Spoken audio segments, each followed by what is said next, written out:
I woke up that morning to the smell of dust and silence. The kind of silence that makes you realize how empty a house can feel when laughter's long gone. My coffee was bitter, my knees ached, and the old clock above the mantel ticked like it was counting down the seconds of my loneliness. It's been 6 years since Margaret passed away. 6 long years, and not a day went by that I didn't talk to her picture in the living room. Her eyes still smiled at me from behind the glass, gentle, patient, forgiving. That photograph and her necklace were the two things I cherished most in this world. The necklace was more than jewelry. It was our story. I had given it to her on our 25th anniversary, a thin gold chain with a small heart-shaped pendant that could open. Inside, I'd hidden a tiny photo of us at the lake, taken the day I proposed. She used to say it was her heartbeat in gold. After the funeral, I placed it in a little velvet box and locked it in the top drawer of my dresser.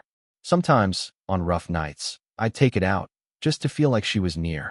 That morning, I reached for the box, planning to hold it for a while. But the drawer was lighter than usual. I opened it and froze. The box was there, but empty. At first, I thought my eyes were playing tricks on me. I looked again, then again.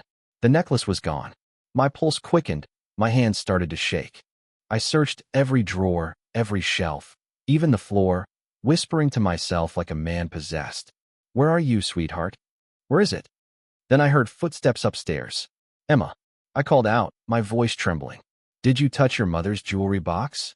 No answer. She came down a moment later, phone in hand, looking like she'd just rolled out of bed.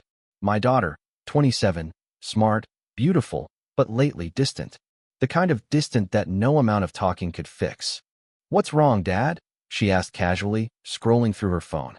"Your mother's necklace," I said, barely holding my breath. "It's gone." She froze for just a second, barely noticeable, before her face softened into a look that was too calm. "Oh, that old thing," she said. "Yeah, I sold it." Her words didn't register at first. I just stared at her, waiting for the punchline that never came. "You what?" "Dad, relax," she said, slipping her phone into her back pocket. "It wasn't worth that much. Just sitting there collecting dust. I thought you wouldn't mind." Wouldn't mind. I felt the air leave my lungs. My chest tightened, my vision blurred. "You sold your mother's necklace?" I whispered. "The one she wore every single day?" She sighed, crossing her arms. "I needed some money, okay? Josh and I are going to Miami for a week. It's been stressful at work, and I just needed a break. You wouldn't understand." I wanted to shout, to scream, but my throat closed up. The room felt smaller, darker. I could hear my heartbeat pounding in my ears. "Emma," I said slowly, my voice trembling. "That necklace wasn't just jewelry. It was her. It was all I had left." She rolled her eyes. "Dad, it's just a necklace. You need to move on. Mom's been gone for years. You can't live in the past forever." Move on. Those words cut deeper than any knife could. I turned away, unable to look at her. My hands were shaking as I placed the empty velvet box back into the drawer. I didn't trust myself to speak. The anger was rising, not loud, not fiery, but cold. A deep, quiet kind of anger that chills your bones. Emma stood there awkwardly for a moment before grabbing her purse. "Anyway, we're leaving tomorrow morning. I'll call you when we land." And just like that, she was gone. I sat on the edge of the bed for what felt like hours, staring at the empty box.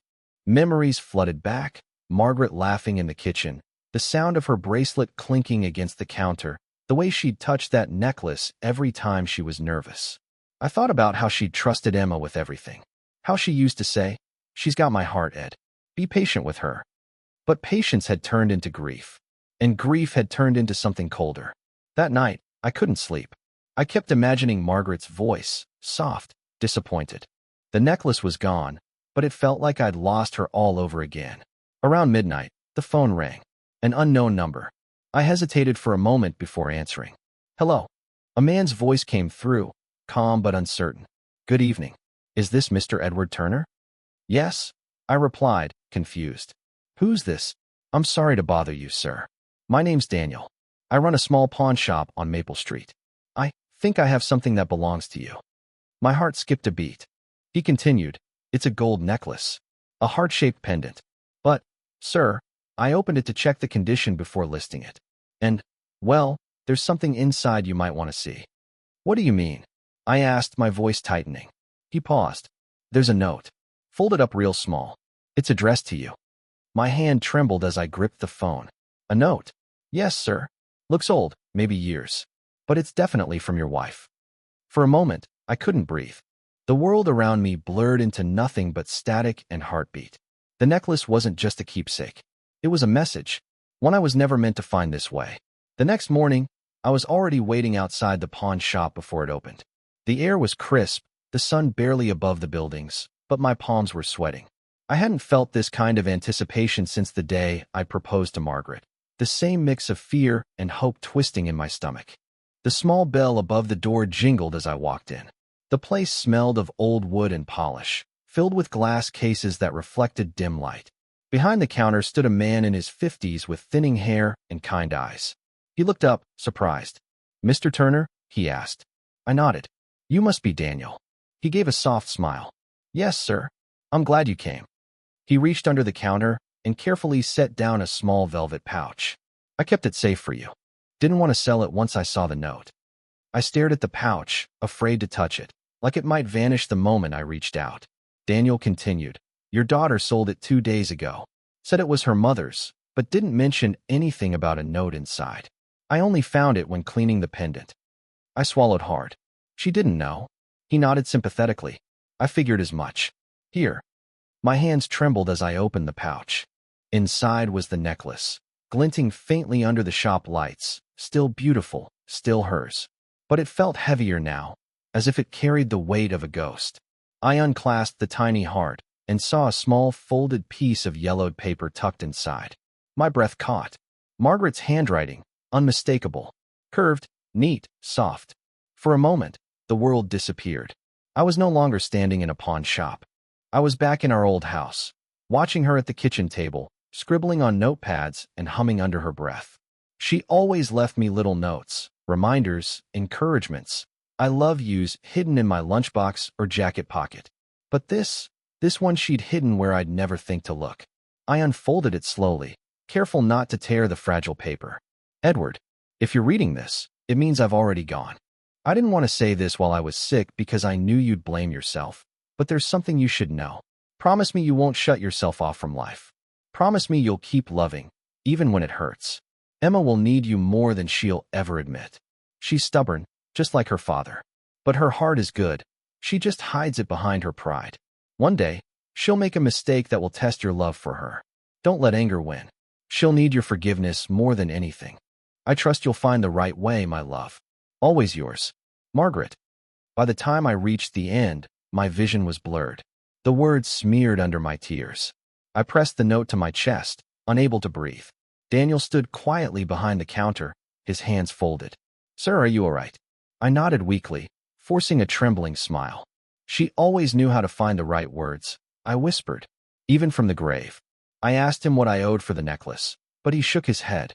"It's yours." I couldn't take money for something that means that much. I tried insisting, but he just smiled and placed his hand on my shoulder. "Sometimes, the world gives you a small chance to make something right. Don't waste it." Those words stayed with me the whole drive home. When I got back, the house felt different, still quiet, but not empty. I placed the necklace back in its box, this time locking it away not out of grief, but out of gratitude. Margaret had spoken to me one last time, and her voice was as gentle as ever. But then my phone buzzed. "Emma." For a moment, I didn't want to answer. I still felt the sting of her betrayal, her dismissive tone, her words about moving on. But Margaret's note echoed in my head. "Don't let anger win." I took a deep breath and answered. "Hello." "Hey, Dad," she said cheerfully, the sound of waves and laughter in the background. "Just checking in. We made it to Miami." I forced my voice to stay calm. "That's good to hear, Emma. Yeah, it's beautiful here. The beach, the hotel, everything's perfect." She paused for a second, probably sensing the tension. "Listen, I know you were upset about the necklace, but I'll make it up to you. I'll buy you something when I get back, okay?" I wanted to tell her what I'd found. The note, the message from her mother, but I couldn't. Not yet. Not over the phone. "Enjoy your trip," I said softly. "We'll talk when you return."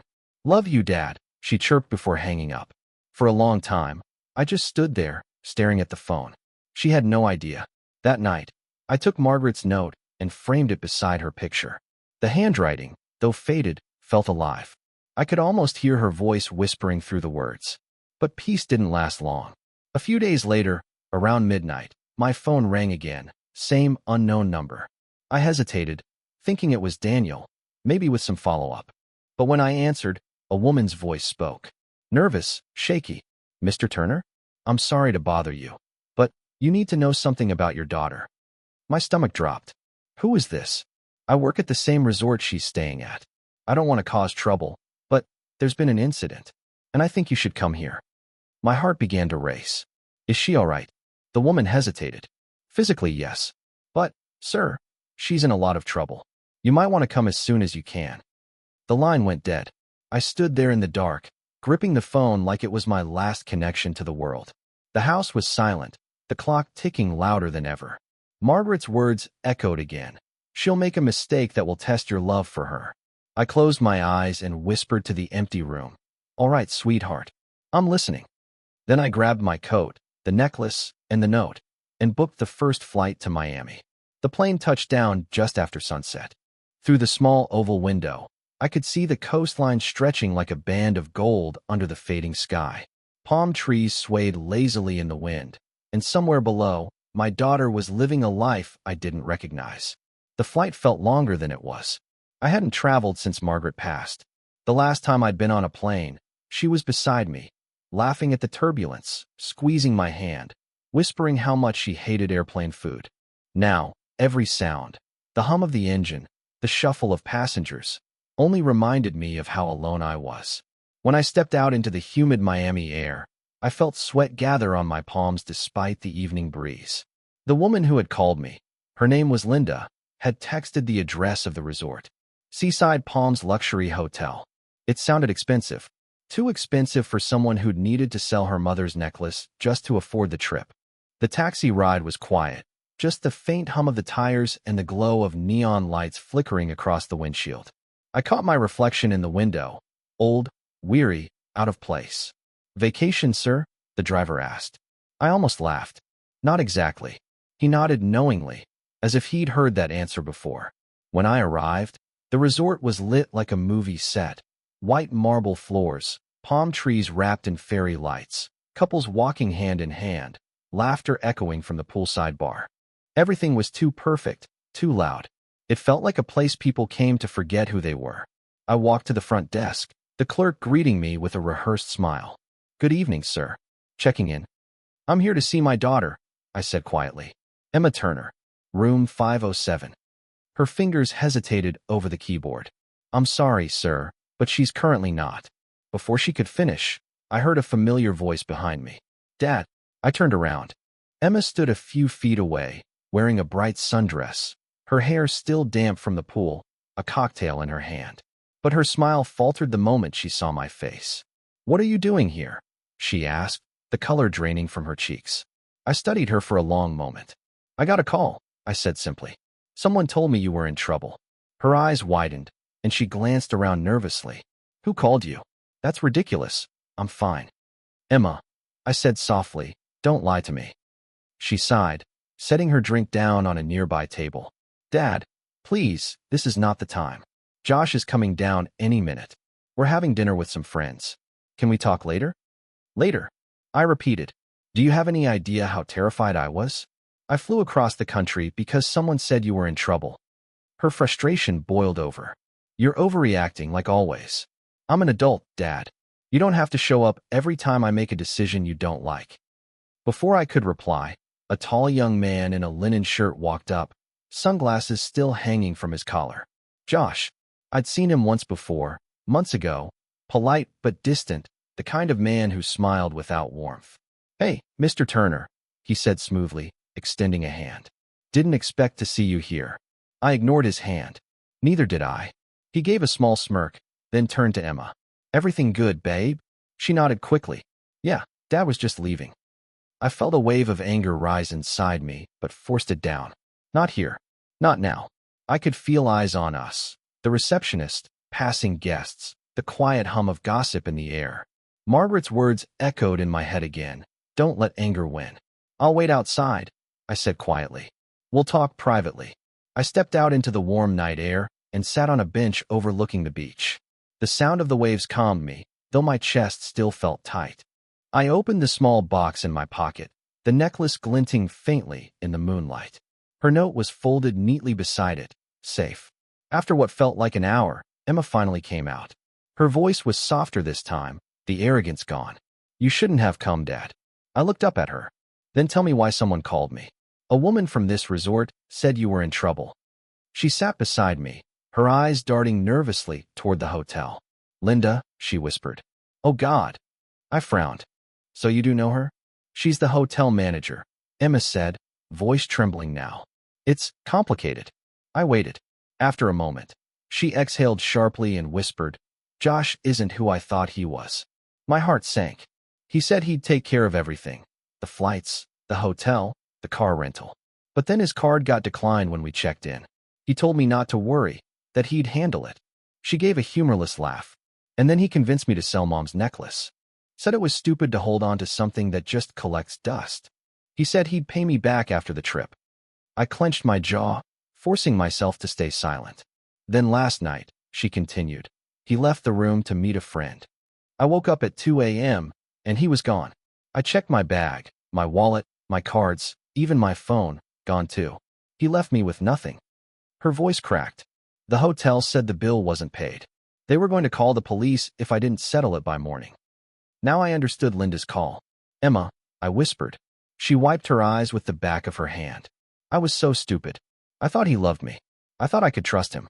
I just wanted to get away, to feel something again. I placed a trembling hand on her shoulder. "We all make mistakes. But you can't sell memories to buy happiness. That kind of deal never lasts." She nodded, sobbing quietly. "I don't deserve forgiveness." I reached into my pocket and pulled out the necklace. Her eyes widened instantly. "Dad, how?" "A man named Daniel found it," I said softly. "At the pawn shop. He gave it back to me. But there was something else inside." I unfolded Margaret's note and handed it to her. She hesitated, then took it carefully, her fingers trembling as she read. Her lips parted halfway through, and by the time she reached the end, tears streamed down her face. She pressed the note to her chest and whispered. "She knew." "She always did," I said. "She believed in you, Emma, even when you didn't believe in yourself." We sat there in silence, the sound of the waves filling the space between us. "I'll pay the hotel back," I said finally. "But when we get home, you and I are going to start over. Not as father and daughter trying to fix the past, but as two people trying to honor her memory the right way." Emma nodded slowly. "I'd like that." Then she leaned into me, for the first time in years, and whispered, "I'm sorry, Dad." I closed my eyes, feeling Margaret's presence in the warm breeze that brushed against us.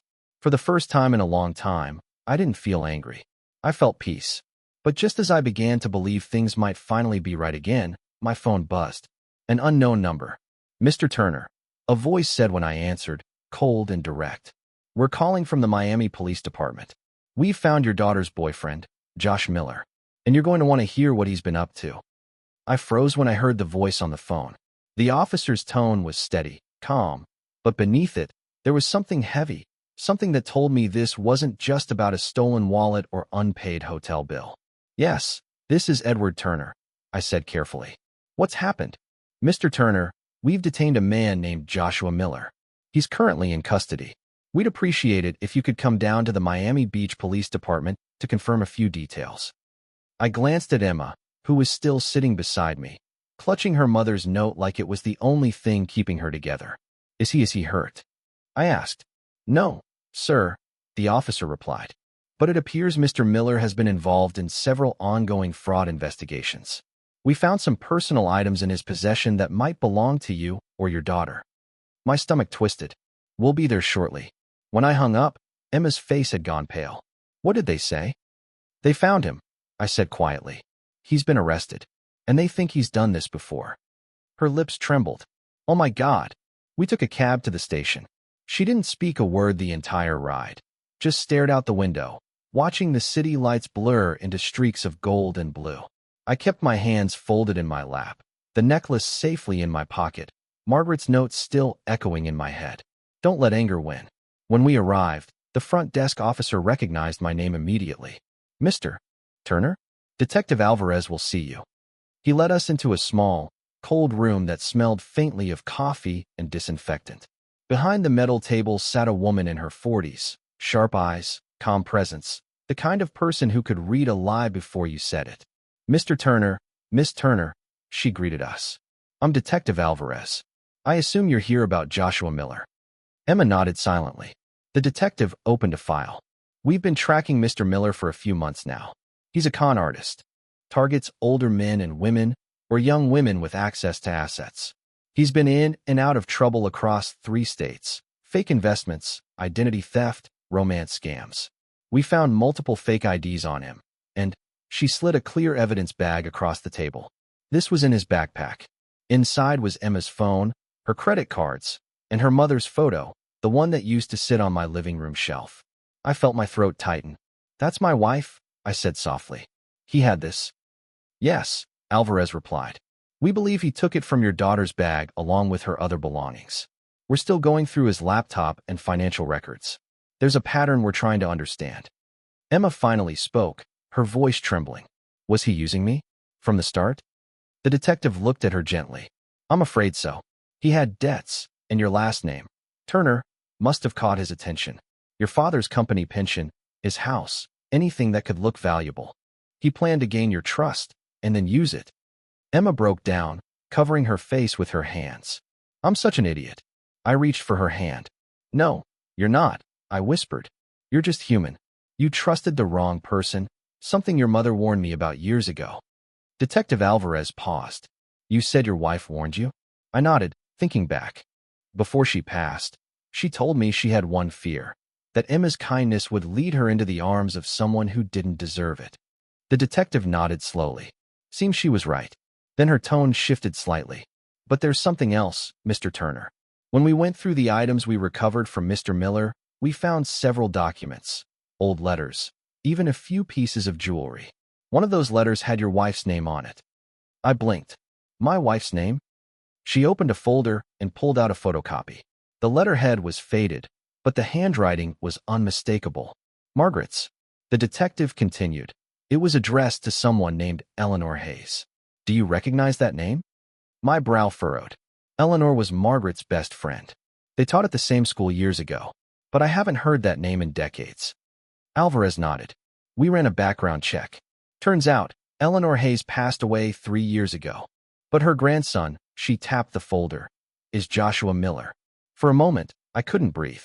Emma's eyes widened. "You mean Josh, new mom's friend?" "Not just new," Alvarez said. "From what we've gathered, his family blamed your wife for something that happened years ago, an old business dispute or maybe a personal falling out. We're still piecing it together. But it looks like Joshua used that old grudge to target your family. What started as revenge turned into greed." My chest ached. "He wanted to hurt us because of something that happened between our families decades ago." The detective sighed. "It appears that way. I'm sorry, Mr. Turner." Emma shook her head in disbelief. "He used me to get back at Mom?" She never even said anything about that. I clenched my fists, the memory of Margaret's gentle face flashing before me. She knew forgiveness was the hardest thing for me. The detective stood. "We'll need you both to sign a few statements. After that, you're free to go. Mr. Miller will be transferred to county jail by morning. If we find anything else connecting him to your wife's belongings, we'll contact you immediately." As we left the station, Emma walked silently beside me. The night air was heavy, humid, the sound of sirens distant. She finally spoke, voice barely above a whisper. "Dad, I can't believe all of this. It's like she's still protecting us, even now." I nodded. "She always will be." Back at the hotel, I sat on the balcony, the necklace glinting under the moonlight. I held it tight in my palm. Margaret's note replayed in my mind, line by line, especially the last one. "She'll need your forgiveness more than anything." Emma came out quietly, wrapped in a blanket, her eyes red from crying. "Dad," she said softly, "I don't know how to make this right." "You already have," I said. "You came back to me. That's all your mother ever wanted." She rested her head on my shoulder, and for the first time in years, the distance between us finally disappeared. But just as peace settled over us, my phone buzzed again, this time with a message from Detective Alvarez. "Mr. Turner, I think you should come back to the station tomorrow morning. We found something in Mr. Miller's belongings that changes everything. I stared at the screen, my hand tightening around the phone. What now? Emma asked quietly. I looked toward the ocean, the reflection of the moon rippling across the waves. I don't know, I said softly. But whatever it is, your mother's not done speaking to us yet. Sleep didn't come easily that night. The hum of the air conditioner, the steady roll of the waves outside, none of it could drown out the thought of that text message. Something that changes everything. By sunrise, I was sitting on the balcony with a cup of coffee, staring at the horizon. The sky was the same color as the day Margaret passed, pale gold fading into soft blue. It always amazed me how grief could turn the most beautiful mornings into ghosts of the past. Emma came out quietly, her hair messy, her eyes still puffy from crying. Didn't sleep either? She asked. I shook my head. Not a minute. She wrapped the blanket tighter around herself. What do you think they found? I don't know, I said, looking down at the necklace in my hand. But I have a feeling it's something Margaret never wanted us to forget. We arrived at the station around 9. Detective Alvarez greeted us with the same calm professionalism as before, but this time, her face looked more serious, almost regretful. Thank you for coming, Mr. Turner, she said, motioning for us to sit. I'm afraid what we found is complicated. My stomach tightened. Go on. She placed a small evidence bag on the table. Inside was another letter, aged, yellowed, and sealed with brittle wax. My breath caught when I saw the handwriting on the front. It was Margaret's, but this time it wasn't addressed to me. It read, to Eleanor. My pulse quickened. Where did you find this? I asked. In Miller's luggage, Alvarez said, folded inside an envelope labeled proof. We believe he discovered it recently, maybe when going through his grandmother's belongings. It's the letter that started everything. She slid the bag closer to me. You can open it. My fingers trembled as I carefully broke the seal. The paper was fragile, the ink faded but legible. I began to read aloud, my voice shaking as the words from a dead woman filled the sterile room. Eleanor, I never wanted things to end this way between us. You were my sister in all but blood, and I'll never forgive myself for what happened with Michael. I swear to you, I didn't know about the money until it was too late. Edward was only trying to help after your husband's business collapsed. He thought buying the company's remaining assets would save your home, not take it from you. The lawyer handled everything without our knowledge. By the time we realized, it was already signed. Please believe me, I would give anything to undo it. But if you can't forgive me, I understand. Just don't let our children inherit our pain. They deserve better than our mistakes. With love, always. Margaret. When I finished, no one spoke for several seconds. The air felt thick, heavy with ghosts. Detective Alvarez cleared her throat. It seems your wife and Mrs. Hayes, Joshua's grandmother, had a falling out over a failed business deal. From what our records show, your wife's husband, Mr. Hayes, lost his printing company to bankruptcy. Your wife's small investment turned into ownership when the debt defaulted, though it appears it wasn't intentional. I rubbed my forehead, trying to process it. So Eleanor thought Margaret and I ruined her family. Alvarez nodded. And it looks like she passed that resentment down. Joshua must have found this letter, read only part of it, and decided to make things right by targeting your daughter. Emma looked at me, her eyes wide. So all of this, the necklace, the fraud, everything, happened because of something from 40 years ago? Grudges don't die, Alvarez said quietly. They just change faces. I leaned back, exhaling slowly. Margaret knew this might happen. That's why she wrote the note in the necklace. She warned me that Emma would make a mistake that would test my love. She saw it coming, all of it. For a moment, silence filled the room. The kind of silence that carries both pain and peace. Then Alvarez stood and said gently, "There's one more thing." She handed me another small envelope. We found this taped behind the letter. It's addressed to you. I hesitated, my fingers trembling as I unfolded it. My love, if this ever reaches you, it means the past has found its way back. Please don't let it poison what we built. I know you always blamed yourself for Eleanor's loss, but you did nothing wrong. You tried to help. And even if her family can't see that, I know one day, the truth will set them free. If you're holding this letter, Edward, then something has gone terribly wrong. But promise me, forgive them. Forgive her. Forgive even the ones who hurt Emma. That's how we end this cycle. That's how we keep love alive. Forever yours, Margaret. I pressed the letter to my chest, my vision blurring. Emma wiped her tears quietly beside me. She knew. I whispered. Even then, she knew that hate could reach across generations. Detective Alvarez nodded softly. She sounds like a remarkable woman. She was, I said. She still is. After we left the station, Emma and I walked down to the beach. The sand was warm beneath our feet, the waves rolling in like quiet applause. Emma stopped near the water and turned to me. She forgave them, even after what they did. Do you think you can do the same? I looked out at the horizon, endless, calm, forgiving. I don't know if I can, I admitted. But I can try. For her. We stood there for a long time, letting the tide wash over our feet. The sun dipped low, painting the sky in shades of fire and gold, Margaret's favorite colors. Emma took the necklace from my hand, opened the pendant, and placed both notes inside. The old one meant for Eleanor, and the one meant for me. Then she closed it gently and whispered, "Let's leave the past in peace." I nodded, my throat tight. She'd like that.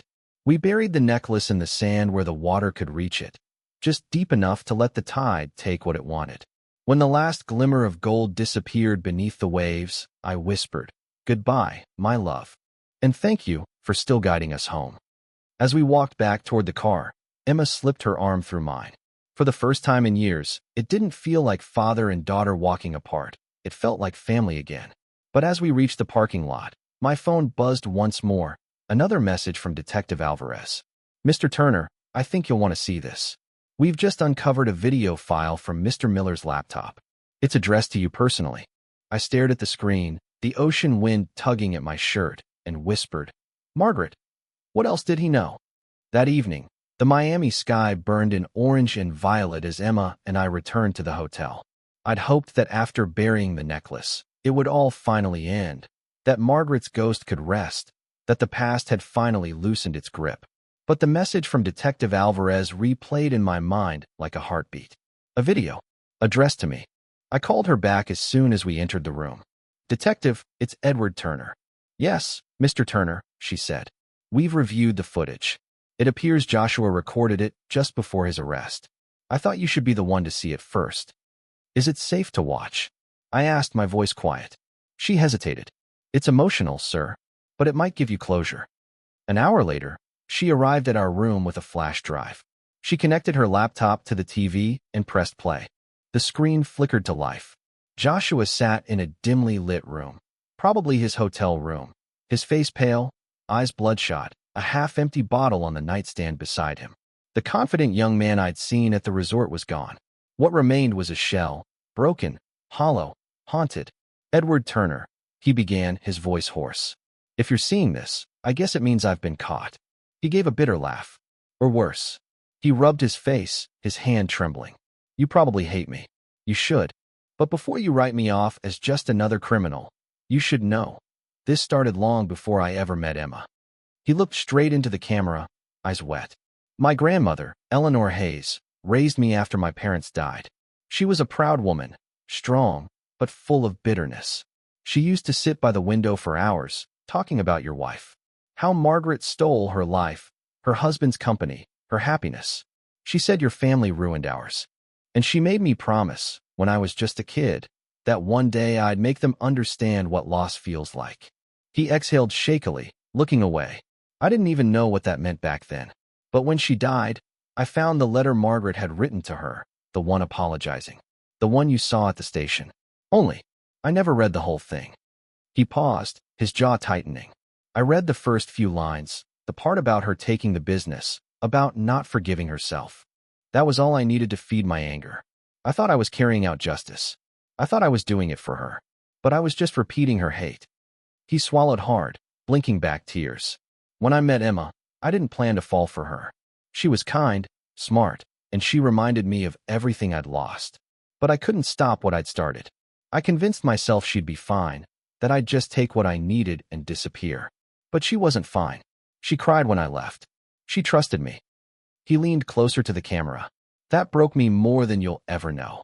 For a few seconds, he said nothing, just stared into the lens as though he was staring at himself. Then his voice softened. "A few hours ago, I finally read the rest of your wife's letter, the part I'd ignored for years. And I realized, I've been living a lie. She wasn't my grandmother's enemy. She was her friend. She begged her to forgive, not to hate. And somehow, I became the monster she warned her about. He wiped his eyes. Edward, I can't undo what I did. But there's something you should know. Before she died, Eleanor made me promise one more thing, something I never understood until now. She said, if you ever meet the Turners, give them back what's rightfully theirs. I thought she meant money or revenge, but now I think she meant peace. Joshua reached down and picked up a small wooden box, setting it in front of the camera. Inside this is something that belonged to your wife. Eleanor kept it all these years, said she couldn't throw it away, even after everything. I was going to sell it, but now, I want you to have it. Maybe it'll mean something to you. He looked directly at the camera again, his voice breaking. I'm sorry, Edward. For everything. For hurting Emma. For betraying a woman who did nothing but love her family. I thought revenge would make me strong, but it only made me small. He gave a shaky sigh. I don't expect forgiveness. But if you can find it in your heart, if you can let go of the anger that's haunted all of us, maybe this curse ends with me. He paused, his lips trembling. Tell Emma, she didn't deserve this. Tell her I wish I'd been the man she thought I was. The video ended there. The room was silent except for the hum of the air conditioner. Emma had her face buried in her hands. I just sat there, staring at the blank screen. Detective Alvarez finally spoke, her voice soft. We recovered the box he mentioned. It's in evidence. Would you like to see it? I nodded. She opened her briefcase and handed it to me. A small, dark wooden box, polished but worn with age. I opened it slowly. Inside was a single photograph. Margaret and Eleanor. Younger, laughing, arms around each other. They looked inseparable. Beneath the photo was a folded paper, an old newspaper clipping from 1985. The headline read, Local Families Saved from Foreclosure by Anonymous Donation. My breath caught. The donor's name was blacked out, but at the bottom, I recognized my wife's handwriting. For Eleanor, because friendship is worth more than pride. I closed the box and whispered. She tried to save her, not ruin her. Emma wiped her eyes. Mom was trying to help all along. Detective Alvarez stood quietly by the door. I'll leave you both alone, she said softly. Take all the time you need. When she left, I placed the photo beside Margaret's note. For a long while, Emma and I just sat there. Two souls caught between grief and forgiveness. She wanted us to end the hate, Emma said finally. And we will, I replied. Starting tonight. I took the photo, the letters, and the necklace, and walked out to the balcony. The ocean shimmered under the moonlight, gentle and endless. I whispered a quiet prayer, thanking Margaret for one final lesson, that love outlives anger, that forgiveness isn't weakness, but peace.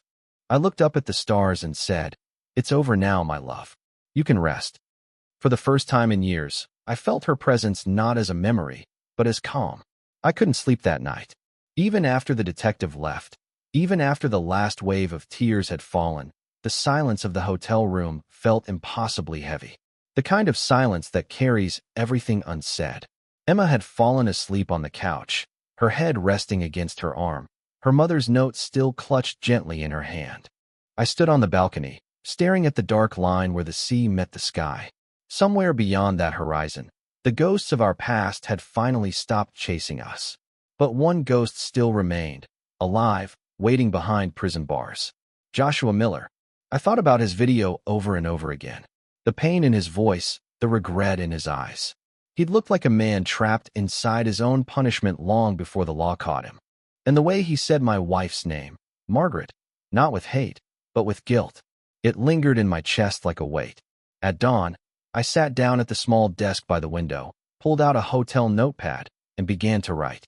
Dear Joshua, I saw your video. I won't pretend it was easy to watch.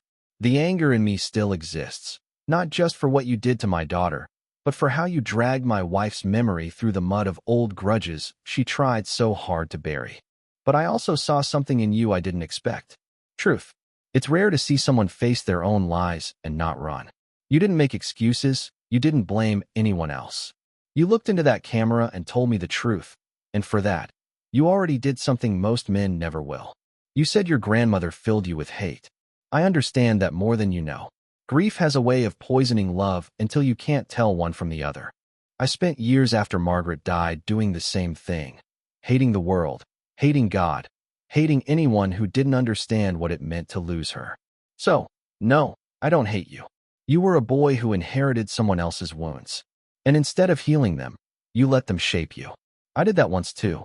The only difference is, my wife didn't let me stay that way. You said she wanted peace. She did. And if she were here now, she'd tell me that forgiveness is the only way forward. Not because you deserve it, but because she knows what hate does to a man's soul. So, Joshua, I forgive you. Not because it's easy, but because carrying the past any longer would make me no better than the pain that started all this. You said Eleanor asked you to return what was rightfully ours. You did that, in your own broken way. But the truth is, what belonged to us was never the company, or the house, or even the necklace. It was peace, and now, finally, we have it.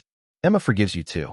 She cried for you, you know, not for the things you took, but for the boy you once were before the world taught you bitterness. When you get out, I hope you find your own peace. I hope you build something new from what's left. If you ever want to start again, not as enemies, but as two men who finally stopped living in the shadow of their mothers and grandmothers, then write me. You know where to find me. Sincerely, Edward Turner. When I finished, my hands were trembling. It had been years since I'd written anything longer than a grocery list. The words didn't feel like mine. They felt like Margaret's, whispered through me. I folded the letter carefully and slipped it into an envelope. The sun was just beginning to rise, the light spilling across the ocean like a quiet promise. Emma stirred awake, rubbing her eyes. Dad, what are you doing? Writing, I said softly. Finishing something your mother started. She smiled faintly, sleepy but peaceful. A letter, I nodded. To Joshua. He deserves to know she forgave him too. Emma hesitated, then walked over and hugged me from behind, resting her chin on my shoulder. You're a better man than most. No, I whispered. Just a man lucky enough to be loved by a woman who never stopped teaching him how. Later that morning, we drove to the post office and mailed the letter. I didn't expect a reply. Maybe I'd never get one. But as the envelope disappeared through the slot, I felt something loosen inside me. The last knot of bitterness finally untied. We flew back home that evening. The house felt different when we walked in. Not haunted, not empty, but full again. Emma helped me put the framed photo of Margaret back on the mantel, next to her favorite candle. The necklace, once a symbol of grief, now rested beside it. No longer locked away, but free, shining softly in the light. A week passed. Then one afternoon, a letter arrived. The handwriting was rough, uneven, but I recognized the name. From Joshua Miller, Miami-Dade Correctional Facility. My hands trembled as I opened it. Inside was a single page. Mr. Turner, thank you for your letter. I didn't think anyone would ever forgive me. I don't know what peace feels like yet, but for the first time, I want to learn. I read Margaret's letters again, this time, all the way through. She wrote about forgiveness like it was a kind of strength, not surrender. You were right. I was a boy carrying someone else's pain. But now, because of you and your wife, I want to carry something else, something lighter. Maybe hope. Tell Emma I'm sorry, not for what I did, but for not being the man she believed I could be. And tell your wife, thank you, for saving me, even now. Joshua. I folded the letter and placed it beside Margaret's photo. The three letters, hers, mine, and his, rested together like pieces of one long conversation that had taken 40 years to finish. That night, I lit her candle and whispered, "You were right again, my love. Forgiveness doesn't change the past, but it changes what we carry from it." And for the first time since she left, I felt light, as if she'd finally smiled one last time before letting go. The weeks after we came home were quiet, beautifully, achingly quiet. For the first time in years, the house didn't feel like a museum of memories. The air didn't carry the weight of what was gone, but the peace of what had finally settled. Every morning, I still made 2 cups of coffee, one for me, one for her. It had become more habit than heartbreak. I'd sit by the window where the light poured through the curtains and talk to her photo like I always did. Only now, my words didn't tremble. Emma visited often. She'd bring groceries, cook dinners, fill the house with the kind of laughter I thought I'd lost forever. Some nights, we'd sit on the porch swing, and she'd rest her head on my shoulder the way she used to when she was little. Life felt right again. Simple. Whole. Then, one afternoon, the mail came. Among the bills and advertisements was a small, cream-colored envelope with elegant handwriting. Familiar, impossibly familiar. My heart skipped. It was hers. Margaret Turner. Postmarked, 6 years ago. I froze. For a long moment, I couldn't even breathe. The handwriting was faded, but it was undeniably hers. I called out, "Emma, come here." She came running, drying her hands on a towel. "What is it?" I held up the letter. "It's from your mother." Her eyes widened.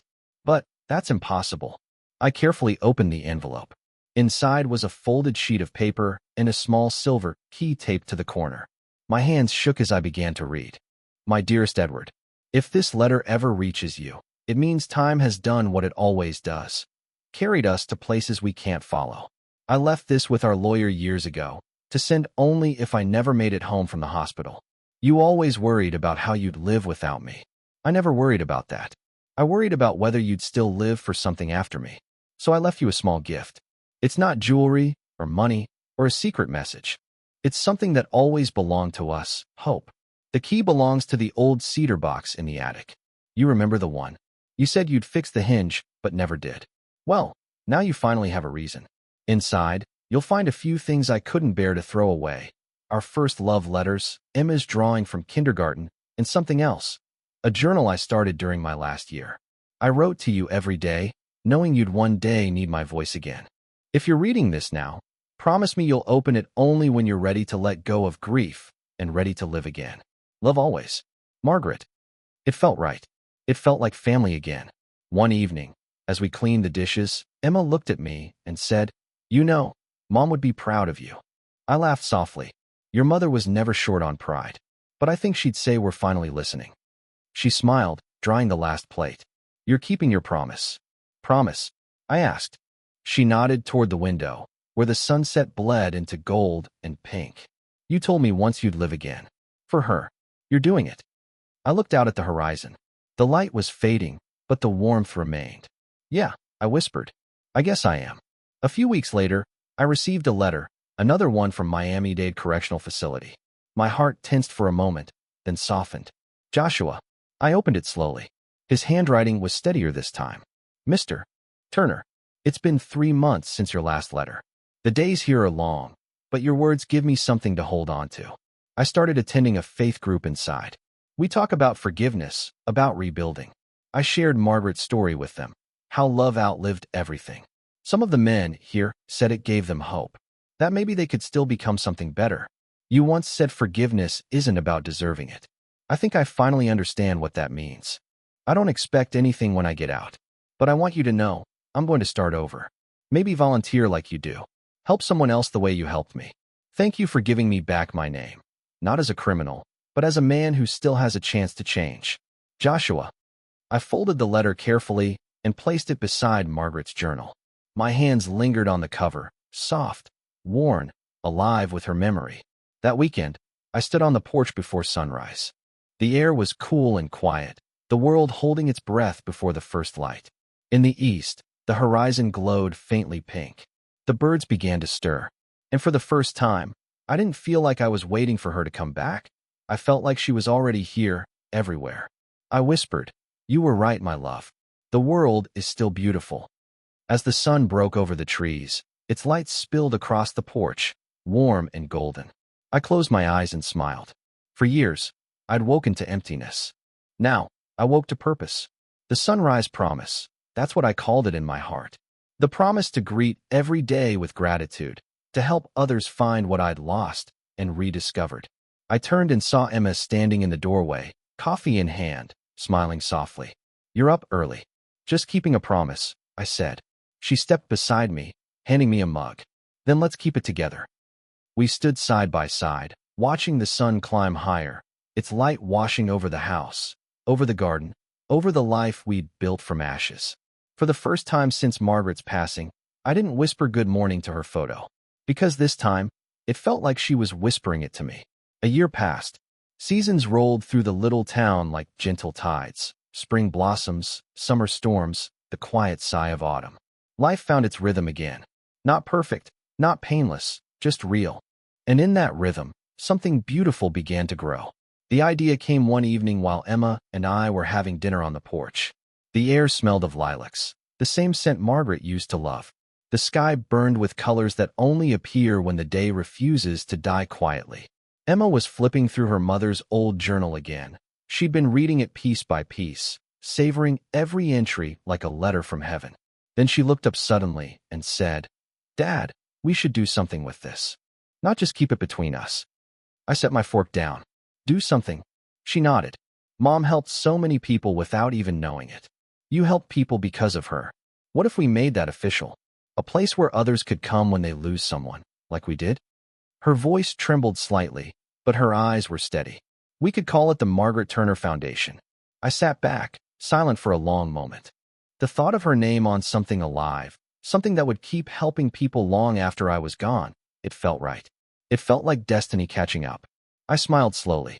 "Your mother always wanted her life to mean something beyond us. Maybe this is how it happens." Within months, it all came together. The Margaret Turner Foundation for Healing and Renewal opened in the same community center where I'd first volunteered. We refurbished an old wing, turning it into a quiet space for grief support, counseling, and creative therapy. The walls were painted soft cream and pale blue, her favorite colors. On one wall hung a mural Emma designed, a sunrise breaking over the ocean, with a single phrase beneath it in gold letters. "Look at the light, not the shadow." Her words, her legacy. We framed one of her journal pages and placed it near the entrance. It read, "Grief is love that has nowhere to go. So send it outward. Give it to the world, and it will find its way home."